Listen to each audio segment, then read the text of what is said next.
Some of the biggest countries have agreed to a global minimum tax. It will close corporate tax loopholes or give elite countries more power.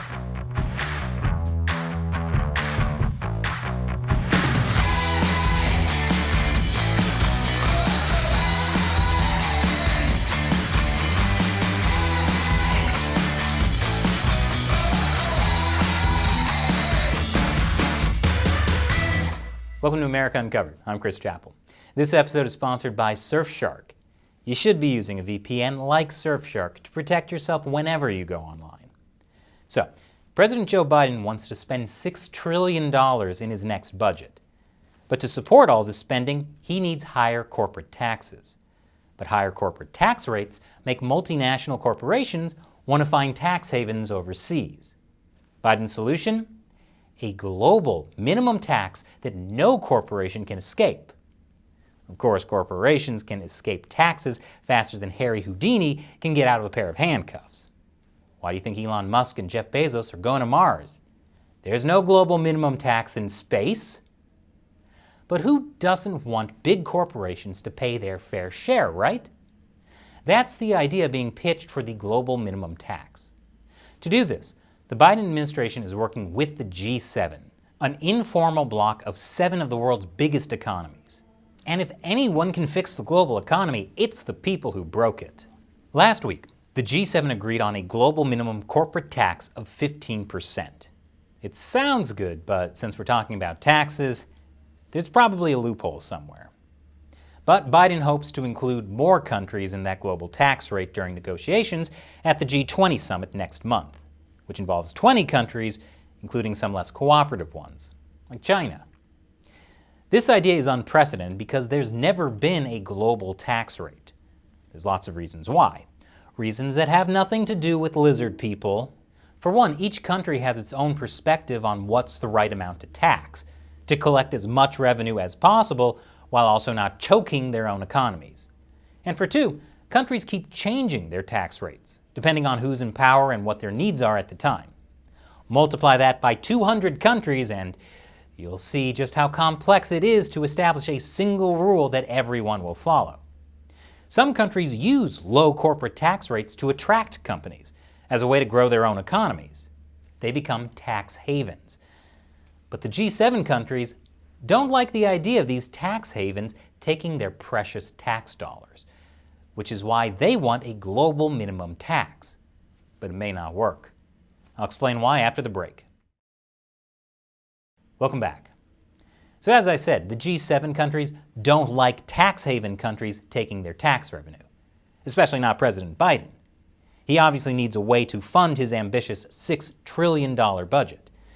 One of the biggest supporters of the global minimum tax is U.S. Treasury Secretary Janet Yellen, who's also the former chair of the Federal Reserve. She's the one who's promoting the global minimum tax plan with the G7's top financial leaders. Together, we can use a global minimum tax to make sure the global economy thrives based on a more level playing field in the taxation of multinational corporations and spurs innovation, growth, and prosperity. Okay, that all sounds good. How will it work? That it's important to work with other countries to end the pressures of tax competition and corporate tax base erosion. Wait, so the U.S. Treasury Secretary wants to end tax competition? Isn't competition supposed to be a good thing? Not according to Janet Yellen.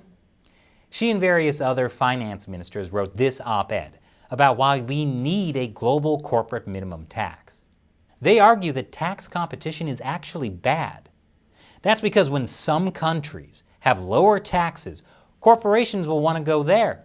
And that starves the poor, rich G7 countries of money.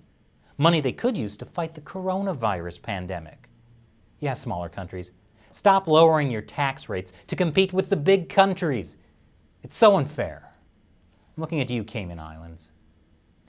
Yellen and the other finance ministers argue that global minimum tax would raise money for some really important causes. Except whether those causes actually get funded has nothing to do with a global minimum tax. It only matters how governments actually spend their money. Other global finance leaders agree with Yellen. There should be a global minimum tax, like Germany's finance minister. He says it's very good news for tax justice and solidarity. Yeah, tax justice and solidarity. Tax lives matter. Now, you'd think that with major governments wanting to raise corporate taxes, the biggest corporations would be up in arms. But strangely, big tech companies are very supportive. Google says it strongly supports the work being done to update international tax rules. Amazon calls the G7's agreement a welcome step. And Facebook's vice president of global affairs says that his company welcomes it, even if it means recognizing they'd have to pay more taxes in different places. Wow. It's great that Facebook and Google are so supportive of ending tax havens, after technically moving their companies to Ireland a decade ago because Ireland was a tax haven. Though, to be fair, they have been technically moving back to the U.S. after being sued by the U.S. government. This British tax transparency group claims that Amazon, Facebook, Google, Netflix, Apple, and Microsoft avoided paying over $100 billion in taxes between 2010 and 2019. So why on earth would the biggest tech companies support a proposal that could force them all to pay more taxes? Obviously, it's because they care so much about tax justice. Okay, I'll get to the real reason a little later. But since the finance leaders, central banks, and big corporations in the G7 countries all seem to support a global minimum tax, I'm sure it's because they're just trying to do what's best for us. Surprisingly, not everybody agrees with the global minimum tax proposal. So-called tax haven countries like Ireland aren't eager to raise corporate tax rates from 12.5% to the G7's 15%.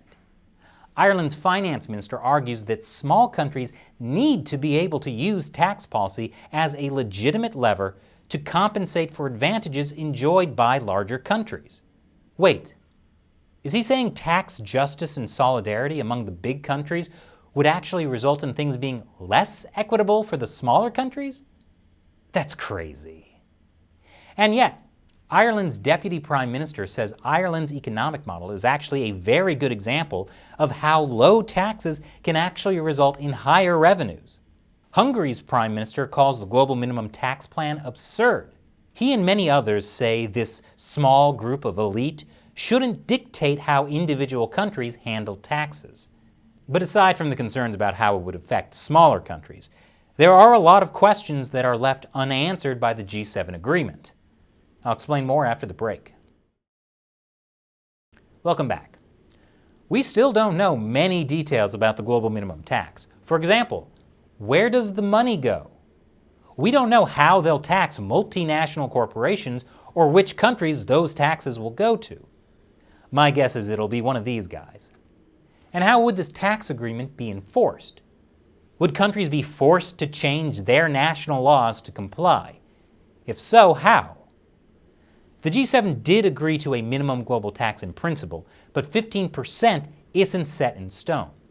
Countries like France and Germany hope to make the rate higher, since they both have very high tax rates already.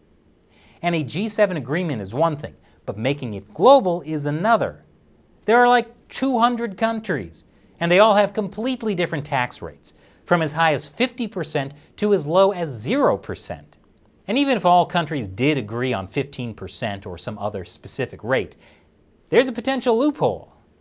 We knew there would be.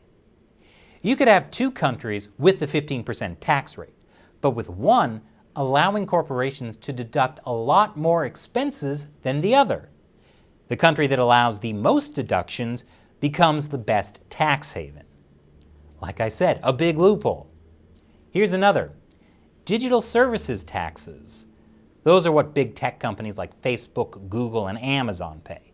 They cover things like online advertising and selling user data. Europe likes them because it lets them tax big American tech companies. But now, U.S. Treasury Secretary Janet Yellen says the digital services taxes would be scrapped when the global minimum tax is put in place.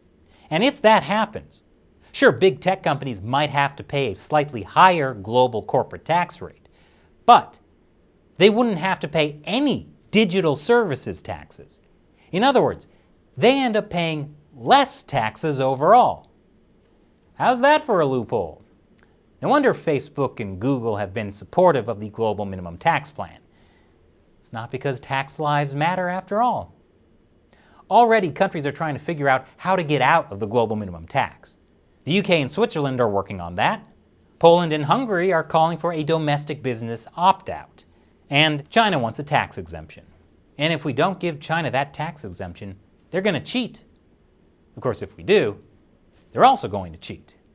So there might be some issues. But don't worry. Yellen and banks like Goldman Sachs are telling people not to sweat it. Just establish your corporate headquarters on Mars. And this episode is sponsored by Surfshark. Surfshark is a VPN that lets you protect your identity whenever you go online, which is important because just wait till the global tax rules lead to global internet rules that track everything you do all the time. Fortunately, Surfshark has a great new feature to protect you. It's called Surfshark Search. It's like incognito mode, but even more incognito. Surfshark Search doesn't collect or store any of your data, and search results won't be connected to your browsing history because your browsing history won't be tracked, which is great if you're doing research on why, for example, the central banks and big tech are colluding to create a global tax. So stay safe using Surfshark. Try it out with our special deal that includes 83% off a 2-year plan plus 3 extra months for free. Go to surfshark.com/uncovered. For just $221 a month, you can get Surfshark on all your devices. So click the link below. Once again, I'm Chris Chappell. Thanks for watching America Uncovered.